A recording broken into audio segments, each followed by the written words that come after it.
Assalamualaikum warahmatullahi wabarakatuh. Perkenalkan, saya Siti Nafisa Analis dengan NIM 22210101114. Di sini saya akan menjelaskan tentang meneladani inspirasi dan kontribusi ilmuwan Muslim pada masa Bani Abbasiyah untuk kemanusiaan dan peradaban. Akhirnya ilmuwan dan tumbuhnya ilmu pengetahuan itu seperti ilmu pengetahuan umum dan ilmu pengetahuan agama.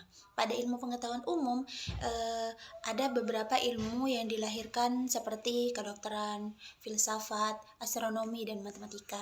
Sedangkan untuk ilmu pengetahuan agama itu berupa ilmu kalam, ilmu fikih, ilmu tentang akhlak, ilmu hadis, dan ilmu tafsir.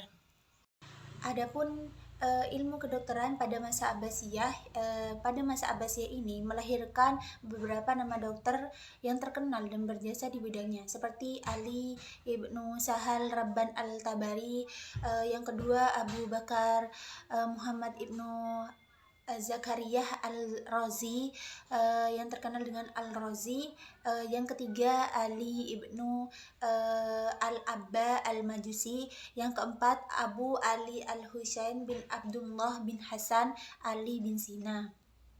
Ali al-Tabari menciptakan kitab yang berjudul Firdaus al-Hikmah, yang dimana tentang sistem pengobatan, dimana menjadi peletak dasar ilmu kesehatan anak-anak dan bidang pertumbuhan anak.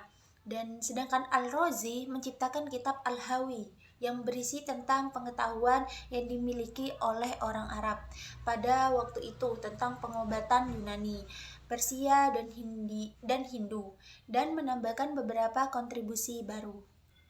Sedangkan Al-Majusi menciptakan kitab yang berjudul tentang Kamil al-Sina'ah al-Tib'iyah, semacam kamus istilah tentang sains dan praktek kedokteran, dan beliau juga menemukan konsepsi dasar dari sistem kapiler dan bukti bahwa dalam proses kelahiran anak tidak keluar dengan sendirinya tetapi didorong oleh kontribusi otot rahim. Ibnu Sina menciptakan Al-Shifa tentang ilmu pengobatan dan Al-Qanun fi Al-Tib tentang dasar-dasar ilmu kedokteran, dan karyanya dijadikan sebagai teori dasar yang dipelajari oleh mahasiswa kedokteran di seluruh dunia. Kemudian ilmu filsafat pada masa Abbasiyah, di mana ilmu tersebut terkenal nama-nama tokohnya, yaitu Abu Yusuf Yaqub bin Ishaq al-Kindi, yang kedua Abu Nasr Muhammad ibnu Muhammad bin Tarkan al-Farabi, dan yang ketiga Abu Ali al-Husain bin Abdullah bin Hasan Ali bin Sina, di mana Al-Kindi menghasilkan 270 tentang berbagai bidang kajian. Yang pertama filsafat, yang kedua logika, yang ketiga ilmu hitung, yang keempat musik, yang kelima psikologi, dan yang terakhir politik dan lain-lainnya.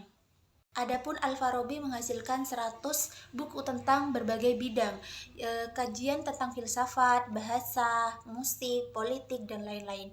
Ibnu Sina menghasilkan 240 buku tentang filsafat, tentang kedokteran, astronomi, musik, dan lain-lain. Selanjutnya yakni ilmu astronomi dan matematika, di mana ilmu tersebut pada masa Bani Abbasiyah yang ternama, yakni yang pertama Muhammad ibnu Musa al-Khawarizmi, yang kedua Abu Abdullah Muhammad ibnu Jabir al-Battani, dan yang ketiga Abu al-Rayyan Muhammad ibnu Ahmad al-Biruni. Al-Khawarizmi menciptakan kitab yang berjudul Hisab al-Jabar al-Muqabalah, yang dimana karyanya dijadikan sebagai buku teks matematika utama di universitas-universitas Eropa dan digunakan untuk memperkenalkan ilmu aljabar ke Eropa.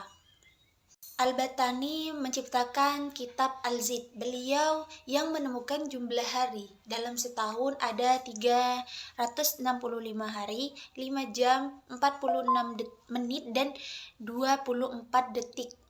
Al-Biruni menciptakan kitab Al-Qanun al-Mas'udi fil Al-Hay'ah wal nujum, di mana ini merupakan peletak dasar metode ilmiah modern yang meliputi bidang matematika, astronomi, geografi, geologi, kimia, dan sejarah. Yang selanjutnya yakni ilmu kalam pada masa Bani Abbasiyah, di mana ilmu kalam merupakan ilmu yang mempelajari tentang Tuhan beserta aspeknya. Ilmu kalam juga sering disebut dengan ilmu akidah, ilmu tauhid, dan ilmu usuluddin. Pada masa Abbasiyah muncul aliran ilmu kalam yang memiliki pengaruh luas di dunia Islam sampai sekarang, yakni Asy'ariyah dan Maturidiyah. Selanjutnya yakni ilmu fikih dalam masa Bani Abbasiyah, di mana ilmu fikih adalah ilmu yang mengkaji hukum syariat Islam dari segi-segi formal, peribadatan, dan dalam berinteraksi sosial. Pada masa Dinasti Abbasiyah dikenal 4 ilmuwan fikih yang disebut sebagai imam mazhab. 4 mazhab tersebut yakni Hanafi, Maliki, Syafi'i, dan Hambali.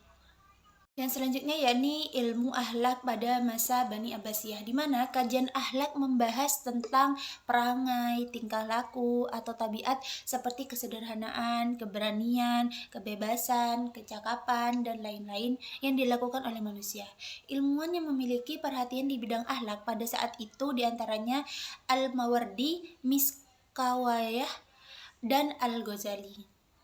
Yang selanjutnya yakni ilmu hadis pada masa Bani Abbasiyah, di mana ilmu hadis adalah segala yang bersumber dari Nabi Muhammad SAW, baik berupa perkataan, perbuatan, maupun ketepatan. Pada masa Abbasiyah ada beberapa ilmuwan hadis yang mengumpulkan hadis-hadis Nabi itu dalam bentuk kitab atau buku. Yang terakhir yakni ilmu tafsir pada masa Bani Abbasiyah, di mana ilmu tafsir adalah ilmu yang dikembangkan untuk memahami isi kandungan Al-Quran. Salah satu ahli tafsir Al-Quran yang muncul pada masa dinasti Abbasiyah adalah Abu Ja'far Muhammad bin Jarir bin Yazid bin Katsir bin Ghalib al-Mali at-Tabari, di mana kitab tafsirnya berjudul Jami' al-Bayan fi Ta'wil Al-Quran, atau yang dikenal sebagai tafsir At-Tabari. Sekian yang bisa saya jelaskan dan saya sampaikan. Mohon maaf jika ada salah kata. Wassalamualaikum warahmatullahi wabarakatuh.